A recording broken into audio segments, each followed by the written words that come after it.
Hi குட்டீஸ், praise the Lord. How are you? இந்த shine time ப்ரோக்ராமில் உங்களை சந்திக்கிறதுல எனக்கு ரொம்ப சந்தோஷம். இன்னைக்கான செக்மெண்ட், போன செக்மெண்ட்டில் நம்ம என்ன பார்த்தோம்? யாரை பற்றி பார்த்தோம்? ஞாபகம் இருக்கா? ஏசப்பா எப்படி ஞானஸ்தானம் பெற்றுக்கொண்டாரு, எப்படி யோவான் ஸ்தான் தெரிந்தெடுக்கப்பட்டாருன்றதை நம்ம பார்த்தோம் இல்லையா? எப்படி வளர்க்கப்பட்டாரு, எப்படி ஞானஸ்தானம் பரிசுத்த ஆவியினால நிரம்பினாரு நம்ம பார்த்தோம். இந்த செக்மெண்ட்ல மத்தேயு 5ஆம் அதிகாரம் 6ஆம் அதிகாரத்தை நம்ம தியானிக்க போறோம். 5ஆம் அதிகாரம் 6ஆம் அதிகாரத்துல என்ன சொல்லப்படுகிறது தெரியுமா? இயேசுவின் மலை உபதேசத்தை பத்தி சொல்றது. அதை பத்தி நம்ம இன்னைக்கு பார்க்கலாமா? எல்லாரும் ஓடி போய் நோட்டு, பென்னு, பென்சில் எல்லாத்தையும் கொண்டு வந்துட்டீங்களா? ஓகே, அதுக்கு முன்னாடி நம்ம ஒரு வசனத்தை பார்த்துடலாமா? மத்தேயு 6ஆம் அதிகாரம் எல்லாரும் எடுத்துக்கிட்டீங்களா? 6ஆம் அதிகாரம் 33வது வசனம். முதலாவது, தேவனுடைய ராஜ்யத்தையும் அவருடைய நீதியையும் தேடுங்கள், அப்பொழுது இவைகளெல்லாம் உங்களுக்கு கூட கொடுக்கப்படும். சரியா? மறுபடியும் வாசிக்கலாமா? முதலாவது, தேவனுடைய ராஜ்யத்தையும் அவருடைய நீதியையும் தேடுங்கள், அப்பொழுது இவைகளெல்லாம் உங்களுக்கு கூட கொடுக்கப்படும். ஆமா, முதல்ல நம்ம யாரை தேடணும்? ஏசப்பாவை முதல்ல தேடணும்.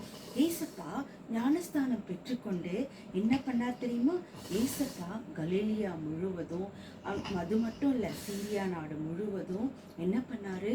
ஏசப்பா பிரசங்கம் பண்ணாரு. அது மட்டும் இல்ல, அந்திரேயா, யாக்கோபு, யோவான், பேதுரு இவங்களெல்லாம் தெரிந்தெடுத்து கொண்டாரு. இவங்களெல்லாம் என்ன பண்ணிட்டு இருந்தாங்க? மீன் பிடிக்கிற தொழில பண்ணிட்டு இருந்தாங்க. போன செக்மெண்ட் எல்லாம் 12 சீஷர்களை பத்தி, ஒவ்வொரு சீஷர்களை பத்தி நம்ம பார்த்துட்டு வரோம்ல குட்டீஸ். ஆமா, ஏசப்பா பேதுரு, அந்திரேயா, யாக்கோபு, யோவான் இவங்க எல்லாருமே மீன் பிடிக்கிற தொழில செஞ்சுட்டு இருந்தாங்க. அவங்கள மனுஷரை பிடிக்கிறவர்களா ஏசப்பா மாற்றினாரு. அது மட்டும் இல்ல குட்டீஸ், ஏசப்பா என்ன பண்ணாரு தெரியுமா? மலை மேல போயிட்டு தன்னுடைய என்ன பண்ணாரு? ஜனங்களுக்கு உபதேசமா சொன்னாரு. என்னென்ன ஆசீர்வாதங்கள் சொன்னார் தெரியுமா? எல்லாரும் எடுத்துக்குங்க பார்ப்போம். மத்தேயு 5ஆம் அதிகாரம். ஆவியில் எளிமை உள்ளவர்கள் பாக்கியவான்கள், பரலோக ராஜ்யம் அவர்களுடையது. துயரப்படுகிறவர்கள் பாக்கியவான்கள், அவர்கள் ஆறுதல் அடைவார்கள். சாந்த குணமுள்ளவர்கள் பாக்கியவான்கள், அவர்கள் பூமியை சுதந்திரித்துக் கொள்வார்கள். நீதியின் மேல் பசிதாகம் உள்ளவர்கள் பாக்கியவான்கள், அவர்கள் திருப்தி அடைவார்கள். இரக்கம் உள்ளவர்கள் பாக்கியவான்கள், அவர்கள் இரக்கம் பெறுவார்கள். இருதயத்தில் சுத்தம் உள்ளவர்கள் பாக்கியவான்கள், அவர்கள் தேவனை தரிசிப்பார்கள். சமாதானம் பண்ணுகிறவர்கள் பாக்கியவான்கள், அவர்கள் தேவனுடைய புத்திரர் எனப்படுவார்கள். நீதி நிமித்தம் துன்பப்படுகிறவர்கள் பாக்கியவான்கள், பரலோக ராஜ்யம் அவர்களுடையது. அப்படின்னு ஏசப்பா இப்படிப்பட்ட ஒரு பெரிய ஆசீர்வாதங்களை நமக்கு கொடுத்திருக்கிறாரு. ஆவியில் எளிமை உள்ளவர்கள் பாக்கியவான்கள், அவர்கள் பரலோக ராஜ்யம் அவர்களுடையது. ஆவியில் எளிமைன்னா என்ன குட்டீஸ்? அப்படின்னா நம்ம ஏசப்பா, இதில் நீங்கள் எப்போ என் கூட இருக்கணும், இந்த ஆசீர்வாதம், இந்த அபிஷேகம் பெற்றுக்கொள்ள நான் தகுதியற்றவ, ஆனால் நீங்கள் என் கூட இருந்து நீங்கள் என்ன பண்ணணும்? என்னை ஸ்திரப்படுத்தணும், சீர்படுத்தணும். அப்படி நீங்கள் சொல்லும்பொழுது உங்களுடைய ஆவிக்குரிய வாழ்வில ஒரு ஆசீர்வாதம் வரும். பரிசேயன் ஆயக்காரனை பற்றி உங்களுக்கு தெரியும்ல குட்டீஸ். ஆயக்காரன் என்ன பண்ணாரு?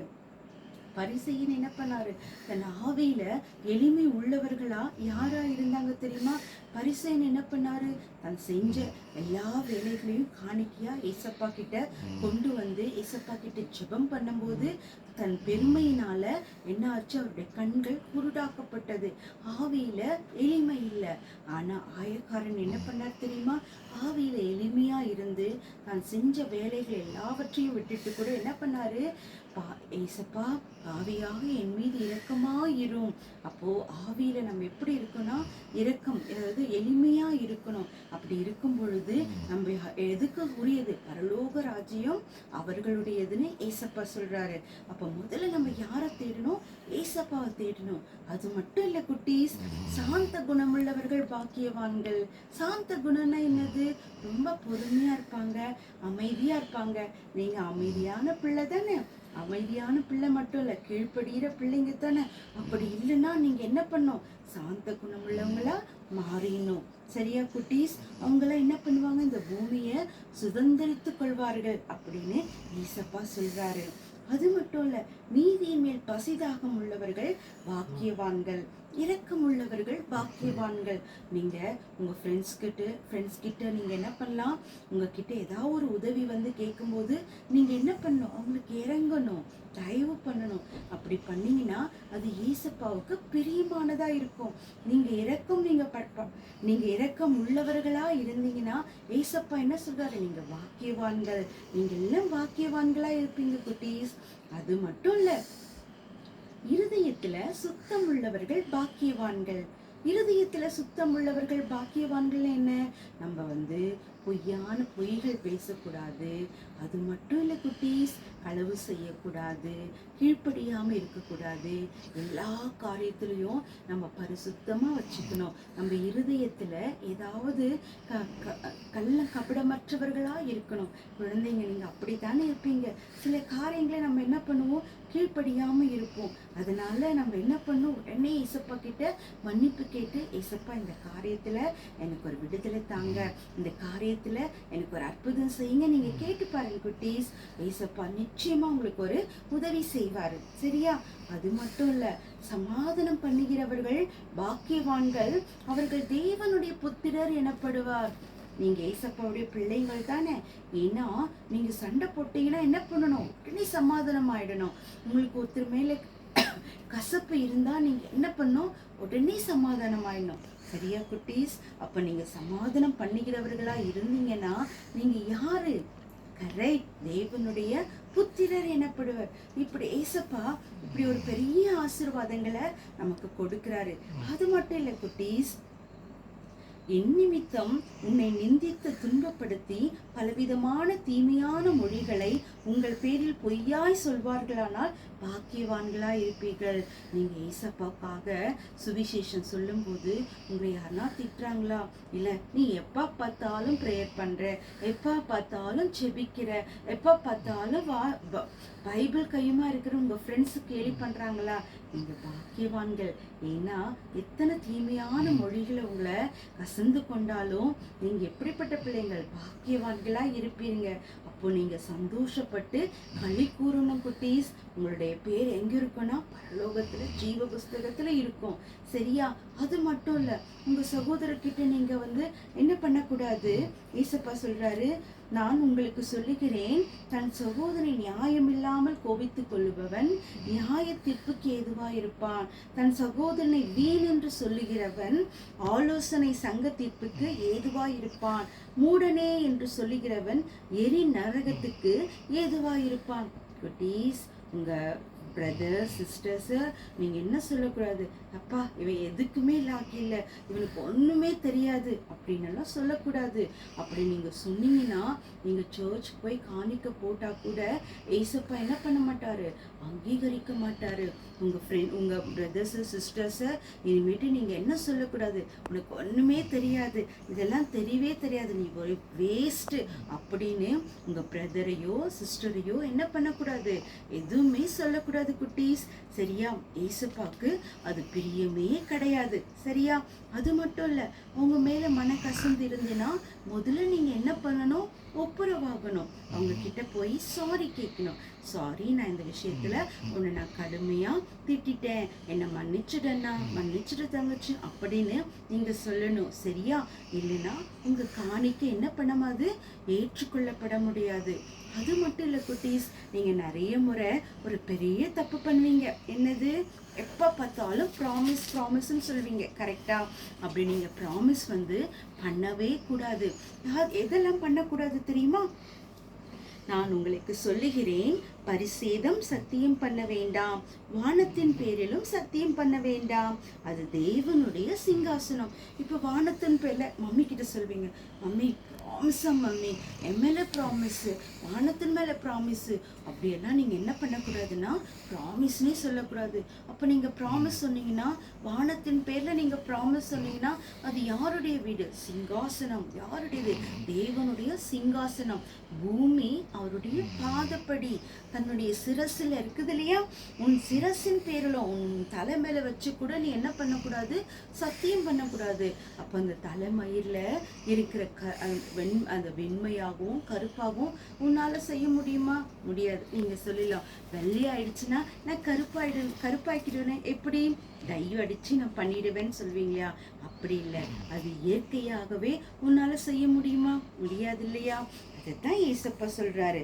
உள்ளதை உள்ளதென்றும் இல்லதை இல்லதை என்றும் சொல்லுங்கள், இதற்கு மிஞ்சினது தீமையினால் உண்டாயிருக்கும். சரியா குட்டீஸ்? எதை மேல சத்தியம் பண்ணக்கூடாது? வானத்தின் பேர்ல சத்தியம் பண்ணக்கூடாது. ஏன்? அது தேவனுடைய சிங்காசனம். பூமியின் பேர்லயும் நம்ம சத்தியம் பண்ணக்கூடாது. ஏன்? அது தேவனுடைய பாதப்படி. சிரசின் மேலேயும் சத்தியம் பண்ணக்கூடாது. ஏன்? உன்னால கருப்பாகவோ வெள்ளையாகவோ கூட்டவோ முடியாது இல்லையா? இயற்கையா இதையும் உன்னால செய்ய முடியாது. உள்ளதை உள்ளதென்றும் இல்லதை இல்லது என்றும் நீங்க சொல்ல கத்துக்கணும் குட்டீஸ். சரியா? அது மட்டும் இல்ல, உங்களுக்கு நிறைய பேர் ஃப்ரெண்ட்ஸ் இருப்பாங்க இல்லையா? நீங்கள் உங்கள் ஃப்ரெண்ட்ஸை நீங்கள் என்ன பண்ணணும்? ஸ்நேகிக்கணும். உங்களை ஃப்ரெண்ட்ஸை அன்பு செலுத்தணும். ஏசப்பா என்ன சொல்கிறாரு? நான் உங்களுக்கு சொல்லுகிறேன். 44வது வசனத்தில், உங்கள் சத்துருக்களை சிநேகியுங்கள், உங்கள் சபிக்கிறவர்களை ஆசீர்வதியுங்கள், உங்களை பகைக்கிறவர்களுக்கு நன்மை செய்யுங்கள், உங்களை நிந்திக்கிறவர்களுக்காகவும் உங்களை துன்பப்படுத்துகிறவர்களுக்காகவும் ஜெபம் பண்ணுங்கள். இதெல்லாம் நம்மளால முடியுமா? உடனே சண்டை போட்டால் 10 நாள் நம்ம பேசாமல் இருப்போம். உடனே சண்டை போட்டால் நான் ஏன் அவளுக்கு சொல்லணும் நம்ம சபிப்போம். உடனே உங்களுக்கு பிரியமானதை அவங்க செய்யலைன்னா நீங்கள் என்ன பண்ணுவீங்க? முறுமுறுத்துனே இருப்பீங்க. அவங்க இதை செஞ்சான், அதை பண்ணா, இதை செஞ்சான். உங்களுக்கு தூக்கமே வராது. அதை பற்றி முறுமுறுப்பீங்க. அப்போ பிசாசானவன் உங்களை என்ன பண்ணுவான்? ஈஸியாக தாக்கிடுவான். ஆனால் ஏசப்பா என்ன சொல்கிறாரு? உங்கள் சிநேகிதர்களை நேசியுங்கள், உங்களை சபிக்கிறவர்களை ஆசீர்வதியுங்கள், உங்கள் பகைக்கிறவர்களுக்கு நன்மை செய்யுங்கள் ஏசப்பா சொல்றாரு. அப்ப நன்மை செய்ய ஏசப்பா கிட்ட நீங்க அந்த கிருபையை கேட்கலாம். நம்ம மனுஷங்க தானே, நம்மளால முடியுமா? எதுவுமே முடியாதுல. ஆனா நீங்க ஏசப்பா கிட்ட அந்த கிருபை கேட்டா ஏசப்பா நிச்சயமா உங்களுக்கு தருவாரு. சரியா குட்டீஸ்? நீங்க உங்களை சிநேகிக்கிறவர்களே நீங்க சிநேகித்தீங்கன்னா அதனால என்ன பலன்? இப்போ உங்கள் ஃப்ரெண்ட்ஸ், டியர் ஃப்ரெண்ட்ஸ்க்கு நீங்கள் அவங்களுக்கு ஹெல்ப் பண்ணிங்கன்னா அவங்க உனக்கு ஹெல்ப் பண்ண போடுவாங்க இல்லையா? ஆனால் அவங்கள பகைக்கிறவர்களுக்கு நீங்கள் நன்மை செஞ்சீங்கன்னா அது ஏசப்பாவுக்கு ரொம்ப பிரியமானது குட்டீஸ். சரியா? அது மட்டும் இல்லை, ஏசப்பா என்ன தெரியுமா சொல்கிறாரு? நீங்கள் தர்மம் செய்யும் போதும் எப்படி இருக்கணும், எதை செய்யணும், எதை செய்யக்கூடாதுன்னு ஏசப்பா சொல்லியிருக்கிறாரு. நம்ம காரியத்தில் தர்மம் எப்படி செய்யணும், எப்படி செய்யக்கூடாது, ஜெபம் எப்படி செய்யணும், எப்படி செய்யக்கூடாது. அது மட்டும் இல்லை, உபவாசம் எப்படி பண்ணணும், எப்படி பண்ணக்கூடாது. அப்புறம் உங்களுக்கான பொக்கிஷங்கள் என்ன, ஊழியம் எப்படி செய்யணும், உங்களுக்கான பொக்கிஷம் எங்கே சேர்த்து வைக்கணும், எங்கே சேர்த்து வைக்கக்கூடாதுன்னு மத்தேயு 6ஆம் அதிகாரத்தில் தெளிவாக ஏசப்பா சொல்லியிருக்கிறாரு. அதை பற்றி இன்னும் கொஞ்சம் பார்க்கலாமா? சரி, தர்மம்னா என்ன? நம்ம எல்லாருக்கும் பிச்சை போடுவோம் இல்லையா? தர்மம்னா என்னது? இல்லாதவங்களுக்கு நம்ம கொடுப்போம். அப்போ அந்த தர்மம் செய்யும் பொழுது நீ என்ன செய்யக்கூடாது தெரியுமா? மத்தேயு 6ஆம் அதிகாரம் 2ஆம் வசனம் பார்க்கலாமா? நீ தர்மம் செய்யும் போது மனுஷரால் புகழப்படுவதற்கும் மாயக்காரர் ஆலயங்களிலும் வீதிகளிலும் செய்வது போல உனக்கு முன்பாக என்ன பண்ணக்கூடாது? தாரை ஊதக்கூடாது. நான் பத்தியா இவ்வளோ தர்மம் செய்கிறேன், இவ்வளோ பண்ணுறேன் அப்படின்னு மனுஷன் முன்பாக உன்னை நீ பெருமையாக பேசக்கூடாது. நீ தர்மம் செய்யணும்னா என்ன பண்ணணும் தெரியுமா? என்ன சொல்ற தெரியுமா? உன் வலது கை செய்கிறதை உன் இடது கை அறியாதிருக்க கடவது. அப்போ நீ அந்தரங்கத்தில் செய்கிறத ஏசப்பா என்ன பண்ணுவாரு? வெளியரங்கமா உனக்கு பலன் அளிப்பாரு. தர்மம் செய்யும் போது நீ பெருமை பாராட்டக்கூடாது. மற்றவங்க பார்க்குற அளவுக்கு நீ என்ன பண்ணக்கூடாது? தர்மம் செய்யக்கூடாது. உன் வலது கை செய்யறத உன் இடது கை தெரியாத அளவுக்கு நீ என்ன பண்ணணும்னா நீ தர்மம் செய்யணும். தாழ்மையுடன் என்ன பண்ணும்? தர்மம் செய்யணும். சரியா குட்டீஸ்? நெக்ஸ்ட் ஜபத்தை பத்தி சொல்றாரு. ஜபம் எப்படி செய்யணும், எப்படி செய்யக்கூடாதுன்னு பார்க்கலாமா? ஜெபம் எப்படி செய்யணும் எப்படி செய்யக்கூடாதுன்னு எல்லாம் எடுத்துக்கோங்க. மத்தேயு 6ஆம் அதிகாரம் 5ஆம் வசனம். நீ ஜெபம் பண்ணும்போது மாயக்காரரை போல இருக்க வேண்டாம், மனுஷர் காணும்படியாக அவர்கள் ஜெப ஆலயங்களிலும் வீதிகளிலும் சந்ததிகளிலும் நின்று ஜெபம் பண்ண விரும்புகிறார்கள். அவர்கள் தங்கள் பலனை அடைந்து தீர்ந்ததென்று மெய்யாகவே உங்களுக்கு சொல்லுகிறேன். என்ன பண்ணுவாங்க தெரியுமா? நிறைய பேர் ஜெபம் பண்ணும்போது மற்றவங்க பார்க்குற மாதிரி அதிக வசனப்பினால அதிக என்ன பண்ணுவாங்கன்னா அதிக வசனப்பினால என்ன பண்ணுவாங்க, ப்ரேயர் பண்ணுவாங்க. மற்றவங்க புகழும்படி ப்ரேயர் பண்ணுவாங்க. பாருப்பா அந்த பொண்ணு எவ்வளோ அழகாக ப்ரேயர் பண்ணுதுன்னு அப்படின்னு பெருமை பாராட்டக்கூடிய அளவுக்கு ப்ரேயர் பண்ணுவாங்க. ஆனால் ஏசப்பா என்ன சொல்கிறாரு, நீ அது வந்து அப்படி இருக்கக்கூடாது. நீ ஜெபம் பண்ணும்போது என்ன பண்ணுன்னா, உன் அறை வீட்டுக்குள்ள பிரவேசித்து உன் கதவை பூட்டி அந்தரங்கத்தில் இருக்கிற உன் பிதாவை நோக்கி ஜெபம் பண்ணு. அப்பொழுது அந்தரங்கத்தில் பார்க்கிற உன் பிதா வெளியரங்கமாய் உனக்கு பலனளிப்பார். அஞ்சாணிகளைப் போல வீண் வார்த்தைகளை அலப்பாதீங்கள். அவர் அதிக வசனப்பினால் என்ன பண்ணனா, என் ஜெபம் கேட்கப்படும். அப்படின்னா என்ன தெரியுமா? நீ ஜெபம் செய்யும் பொழுது மற்றவங்க பார்க்குறாங்க, நீ நல்லா நிறைய வசனங்கள் எல்லாம் சொல்லி ப்ரேயர் பண்ணுற, அதாவது மற்றவங்க புகழணுன்றதுக்காக நீ ப்ரேயர் பண்ணுற அப்படின்னு நீ என்ன பண்ணக்கூடாது, இருக்கக்கூடாது. நீ என்ன பண்ணணும், அந்தரங்கத்தில் அதாவது ஒரு ரூம்குள்ளே போயிட்டு கதவை சாத்தி முட்டி போட்டு ஏசப்பா கிட்ட பிதாவே அப்படின்னு சொல்லி உன்னை தாழ்த்தி என்ன பண்ணணும், ஜெபிக்கணும். ஏசப்பா ஜெபிக்கிறதுக்கு ஒரு நம்மளுக்கு கொடுத்துருக்காரு. என்ன தெரியுமா? எல்லாம் எடுத்துக்கோங்க. மத்தேயு 6ஆம் அதிகாரம் 9, 10, 11, 12, 13 இதுல எப்படி நம்ம ஜெபிக்கணும்னு ஏசப்பா நம்மளுக்கு சொல்லி கொடுத்திருக்கிறாரு. என்ன தெரியுமா? நீங்கள் ஜெபம் பண்ண வேண்டிய விதமாவது, பரமண்டலத்தில் இருக்கிற எங்கள் பிதாவே, உம்முடைய நாமம் பரிசுத்தப்படுவதாக. ஃபர்ஸ்ட் என்ன பண்ண, உம்முடைய நாமம் பரிசுத்தப்படுவதாக. அவரை நம்ம பரிசுத்தப்படுவதாக நம்ம சொல்றோம். உம்முடைய ராஜ்யம் வருவதாக. உங்க ராஜ்யம் வரணும்ப்பா. உம்முடைய சித்தம் பரமண்டலத்தில் செய்யப்படுகிறது போல பூமியிலும் செய்யப்படுவதாக. உங்க சித்தம் பரலோகத்துல செய்யப்படுவது போல நாங்க வாழற இந்த பூமியிலும் செய்யப்படணும். ஏசப்பா, எங்களுக்கு வேண்டிய ஆகாரத்தை இன்று எங்களுக்கு தாரும். என்ன சொல்லணும்? இன்னைக்கு எங்களுக்கு வேண்டிய ஆகாரத்தை எங்களுக்கு தாங்க ஏசப்பா.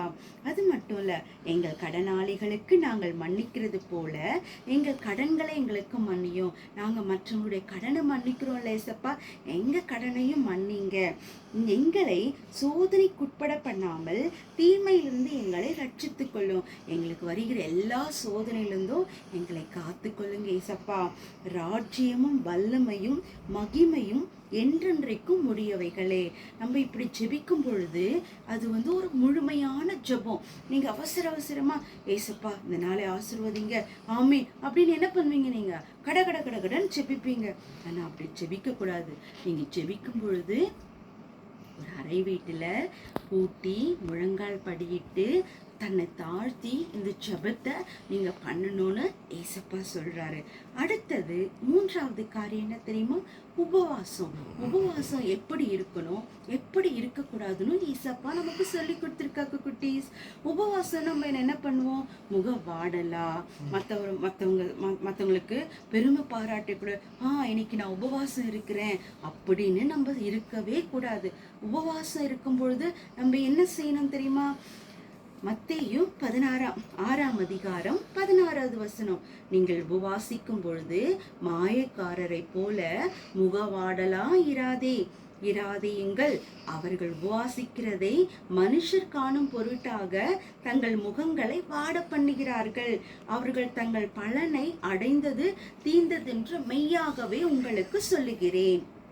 அப்போ நீ உபவாசிக்கும் போது மனுஷர் காணப்படும்படியா இருக்கக்கூடாது, அந்த ரங்கத்துல இருக்கிற பிதா காணும்படியா நீங்க இருக்கணும். என்ன பண்ணும்? நல்லா தலையை விரிச்சு போட்டு, அப்படி இல்லை, நல்லா தலையை வாரி எண்ணெய் வச்சு அப்புறம் பின்னி உன்னை தாழ்த்தி நீ அந்த ரங்கத்துல என்ன பண்ணணும்? ஏசப்பா கிட்ட உபவாசம் இருந்து ஜெபிக்கணும். சரியா குட்டீஸ்? அடுத்தது என்ன சொல்றாரு தெரியுமா? பொக்கிஷம். நீங்க எங்க பொக்கிஷத்தை சேர்த்து வைக்கணும், எங்க சேர்த்து வைக்க கூடாதுன்னு ஏசப்பா சொல்றாரு. எல்லாரும் எடுத்துக்கங்க 20வது வசனம், 6ஆம் அதிகாரம் 20வது வசனம். பரலோகத்திலே உங்களுக்கு பொக்கிஷங்களை சேர்த்து வையுங்கள், அங்கே பூச்சியாவது துருவாவது கெடுக்கிறதும் இல்லை, அங்கே திருடர் கண்ணமிட்டு திருடுகிறதும் இல்லை. சரியா? உங்க பொக்கிஷம் எங்கே இருக்கிறதோ அங்கே உங்கள் இருதயமும் இருக்கும். சரியா குட்டீஸ்? உங்க பொக்கிஷம் எங்க சேர்த்து வைக்கணும்? பரலோகத்துல சேர்த்து வைக்கணும். எப்படி? நீங்க மற்றவங்களுக்கு நன்மை செய்யும் பொழுது, ஏசப்பாவுடைய வார்த்தைக்கு கீழ்ப்படிந்து சுவிசேஷத்தை செய்யும் பொழுது உங்க பொக்கிஷம் எங்க இருக்கும்? பரலோகத்துல இருக்கும். நம்ம இந்த பூமியில் இருக்கும்பொழுது என்னென்ன பண்ணுவோம்? நிறைய பணம் சம்பாதிப்போம், வீடு வாங்குவோம், நிலம் வாங்குவோம், கார் வாங்குவோம். அதெல்லாம் பொக்கிஷம் இல்லை. இந்த பூலோகத்துல கர்த்தருக்கென்று நம்ம சுவிசேஷம் சொல்லும் பொழுது, அவருக்காக அவருடைய வசனத்துக்கு நம்ம கீழ்ப்படியும் பொழுது, அது மட்டும் இல்லாம அவருக்காக நம்ம வாழும்போது அந்த பொக்கிஷம் எங்க சேர்த்து வைக்கப்படும்? பரலோகத்துல இருக்கும். சரியா குட்டீஸ்? அடுத்த காரியம் என்ன தெரியுமா? 4வது என்ன தெரியுமா? ஊழியம். நீங்க எங்க ஊழியம் செய்யலாம், யாருக்கு ஊழியம் செய்யணும், யாருக்கு ஊழியம் செய்யக்கூடாது? எடுத்துக்கங்க மத்தேயு 6ஆம் அதிகாரம் 24வது வசனம். 2 எஜமான்களுக்கு ஊழியம் செய்ய ஒருவனாலும் கூடாது. ஒருவனை பகைத்து மற்றவனை சிநேகிப்பான், அல்லது ஒருவனை பற்றி கொண்டு மற்றவனை அசட்டை பண்ணுவான். தேவனுக்கும் உலக பொருளுக்கும் ஊழியம் செய்ய உங்களால் கூடாதே. இப்போ 2 எஜமானுக்கு ஒருத்தர் வேலை செஞ்சா என்ன ஆகும்? கூடாது இல்லையா? ஒருத்தரை ஏமாத்து இன்னொருத்தருக்கு உண்மையா இருப்பாங்க. அதுதான் ஏசப்பா சொல்றாரு, உலகத்துக்கும் தேவனுக்கும் நம்மளால ஊழியம் செய்ய முடியாது. யாருக்கு உண்மையா இருக்கணும்? ஏசப்பாவுக்கு உண்மையா இருக்கணும். உலக பிரகாரமான காரியங்களில நம்ம விழுந்து போயிட்டு நம்ம இருக்கக்கூடாது இல்லையா? சாத்தானுக்கு நம்ம இடம் கொடுக்க கூடாது. ஏசப்பாவுக்கு முதலிடம் கொடுத்து அவருக்கு பிரியமானதா நம்ம வாழணும். சரியா குட்டீஸ்? அடுத்தது என்ன தெரியுமா? நீங்க அடுத்தது என்ன தெரியுமா சொல்றாரு ஏசப்பா? நீங்க எண்ணத்தை உண்போம், எண்ணத்தை குடிப்போம் என்று உங்கள் ஜீவனுக்காகவும், எண்ணத்தை உடுப்போம் என்று உங்கள் சரீரத்திற்காகவும் நீங்க என்ன பண்ணக்கூடாது? கவலைப்படக்கூடாது. நீங்க ஒரு விசேஷித்தமானவர்கள். ஏசப்பா சொல்றாரு. என்ன சொல்றாரு? ஆகாயத்து பறவைகளை பார்க்கிலும் நீங்க எப்படிப்பட்டவர்களா இருப்பீங்கன்னா விசேஷித்தமானவர்கள். ஏன்னா ஆகாயத்து பட்சிகளை கவனித்து பாருங்கள், அவைகள் விதைக்கிறதும் இல்லை, அறுக்கிறதும் இல்லை, களஞ்சியங்களை சேர்த்து வைக்கிறதும் இல்லை, அவைகளில் உங்கள் பரமபிதா பிழை பூட்டுகிறார் இல்லையா? அப்போ அதை விட நீங்க விசேஷத்தமானதான. காகங்களை பாருங்க, அது எதுவுமே சேர்த்து வைக்கிறது இல்லை, எல்லாமே பண்ணுது. ஆனா அதை விட நீங்க எவ்வளவு விசேஷத்தமானவர்கள் இல்லையா குட்டீஸ்? அப்போ நம்ம எதுக்காகவும், உடைக்காகவும், தண்ணீருக்காகவும், நாளைக்காகவும் என்ன பண்ணக்கூடாது? நம்ம கவலைப்படக்கூடாதுன்னு ஏசப்பா சொல்லியிருக்கிறாரு. கடைசியா இந்த வசனத்தை தியானிக்கலாமா? மத்தேயு 6ஆம் அதிகாரம் 33வது வசனம். முதலாவது தேவனுடைய ராஜ்யத்தையும் அவருடைய நீதியையும் தேடுங்கள், அப்பொழுது இவைகளெல்லாம் உங்களுக்கு கூட கொடுக்கப்படும். நாளைக்காக நம்ம என்ன பண்ணக்கூடாது? கவலைப்படக்கூடாது. அன்றன்றைய பாடு அன்றன்றே. ஓகேவா குட்டீஸ்? அப்போ இன்னைக்கு நம்ம என்ன தியானித்தோம்? ஏசப்பா மலை பிரதேசங்களில ஜனங்களுக்கு என்னென்ன போதிச்சாரு? பெரிய ஆசீர்வாதங்களை சொன்னார் இல்லையா? எளிமையா இருக்கணும், துயரப்படுகிறவர்கள் பாக்கியவான்கள். அப்புறம் என்ன சொன்னாரு? சமாதானம் பண்ணுகிறவர்கள் பாக்கியவான்கள். அப்போ உங்க பகைக்கிறவர்களை நீங்க சிநேகிக்கணும், இப்படியெல்லாம் சொன்னார் இல்ல? நம்ம அதுக்கு கீழ்ப்படினோம். இப்படிப்பட்ட ஆசீர்வாதங்கள் நமக்கு வேணும் தானே குட்டீஸ்? அது மட்டும் இல்ல, என்னென்ன பண்ணணும்? தர்மம் எப்படி செய்யணும், செய்யக்கூடாது. அப்புறம் ஜெபம் எப்படி செய்யணும், எப்படி செய்யக்கூடாதுன்னு பார்த்தோம். உபவாசம் எப்படி பண்ணணும், எப்படி பண்ணக்கூடாதுன்னு பார்த்தோம். 4வது என்ன பார்த்தோம்? பொக்கிஷம். உங்களுக்கான பொக்கிஷம் எங்க சேர்த்து வைக்கணும், சேர்த்து வைக்க கூடாதுன்னு பார்த்தோம். ஊழியம், எப்படி ஊழியம் செய்யணும், ஊழியம் செய்யக்கூடாதுன்னு பார்த்தோம். அப்புறம் கடைசியா முதலாவது விசேஷித்தமானவர்கள் இல்லையா? அப்போ நம்ம முதலாவது தேவனுடைய ராஜ்யத்தையும் அவருடைய நீதியையும் நம்ம தேடணும். சரியா குட்டீஸ்? ஓகே குட்டீஸ், இந்த ப்ரோக்ராம் உங்களுக்கு ஆசீர்வாதமா இருந்திருக்கும்னு நான் விசுவாசிக்கிறேன். ஒரு சின்ன ப்ரேயர் பண்ணிடலாமா? Close your eyes, kneel down. Okay. அன்பின் பரலோக தகப்பனே, இதோ இந்த ஷைன் டைம் ப்ரோக்ராம் பார்த்து கொண்டிருக்கிற ஒரு சிறு பிள்ளைகளை நீங்கள் உங்கள் ரத்த கோட்டைகளை ஒப்பு கொடுத்து செபிக்கிறேன்ப்பா. முதலாவது தேவனுடைய ராஜ்யத்தையும் அவருடைய நீதியையும் தேடுங்கள், அப்பொழுது இவைகளெல்லாம் கூட உங்களுக்கு கூட கொடுக்கப்படும் சொன்னீங்களப்பா. ஆண்டவரே, பிள்ளைகள் பார்த்து கொண்டிருக்கிற இந்த நிகழ்ச்சியில் அப்பா, அவர்கள் முதலாவது உம்மை தேட அவர்களை ஆசீர்வதிங்கப்பா. ஆண்டவரே சப்பா, உங்களுடைய வார்த்தைக்கு வசனத்துக்கு கீழ்ப்படிந்து வாழ கிருபை பாராட்டுங்கப்பா. அப்பா, தேவனுக்கும் உலக பொருள்களுக்கும் ஊழியம் செய்ய அவர்களால முடியாதுப்பா. சிறு வயது முதல் உம்மை தேட, உம்மை ஆராதிக்க, உடைய வசனத்துக்கு கீழ்ப்படிய அப்பா ஒவ்வொரு சிறு பிள்ளைகளை அர்ப்பணிக்கிறாங்கப்பா. அவர்களை ஆசீர்வதிங்க அப்பா. எல்லா பிசாசின் வல்லமைகளும் தந்திரங்களுக்கும் அவர்களை விலக்கி ரட்சித்துக் கொள்ளுங்கப்பா. அவங்க பேரண்ட்ஸை ஆசீர்வதிங்க தகப்பனே. அவங்க பேரண்ட்ஸ்க்கு விசேஷத்தை ஞானத்தை கொடுங்க. பிள்ளைகள் வளர்க்கறதுல அவர்களுக்கு விசேஷத்த கிருபை ஞானத்தை தந்து ஆசீர்வதிங்கப்பா. இந்த ப்ரோக்ராம் அவர்களுக்கு ஆசீர்வாதமா இருந்ததற்காக ஸ்தோத்திரம். இதை கேட்ட ஒவ்வொரு பிள்ளைகளை நீ தொட்டு ஆசீர்வதித்ததற்காக ஸ்தோத்திரம். அவர்கள் வாழ்க்கை உங்க ரத்த கோட்டைகளை ஒப்பு கொடுத்து ஜெபிக்கிறேன் ராஜா. எல்லா பிள்ளைகளையும் நீர் ஆசீர்வதிங்க. வசனம் அவர்கள் உள்ளத்துல அதிகமா தியாகம் அப்பா, அந்த தாகம் இருக்க நீர் கிருபை பாராட்டுங்கப்பா. அன்று கேட்கக்கூடாத படிக்க அவர்கள் கண்கள் காதுகள் அப்பா மூடப்பட்டிருந்தால் திறந்து விடுங்க இயேசுவின் நாமத்தினால. நான் இன்றே திறக்கிறேன் தகப்பனே. பிள்ளைகளை தொடுங்க, ஆசீர்வதிங்கப்பா. அன்று அநேகர்கள் அப்பா எழுப்புதலுக்கு எழும்ப நீர் ஆசீர்வதிங்க. சுவிசேஷம் சொல்லுகிறவர்களாய் ஆசீர்வதிங்க. ஒரு எஸ்தரை போல, ஒரு தானியலை போல, ஒரு எலியாவை போல அப்பா அவர்கள் எழும்ப நீர் ஆசீர்வதிங்க ராஜா. வெள்ளப்படுத்துங்க, ஆசீர்வதிங்க. எங்கள் ஜெபத்தை நீர் கேட்ட கிருபைக்காக ஸ்தோத்திரம். இயேசுவின் நாமத்தில் ஜெபிக்கிறோம் நல்ல பிதாவே, ஆமென். ஓகே குட்டீஸ், பிரைஸ் தி லார்ட். நெக்ஸ்ட் ப்ரோக்ராம்ல பார்க்கலாம். பை. Praise the Lord.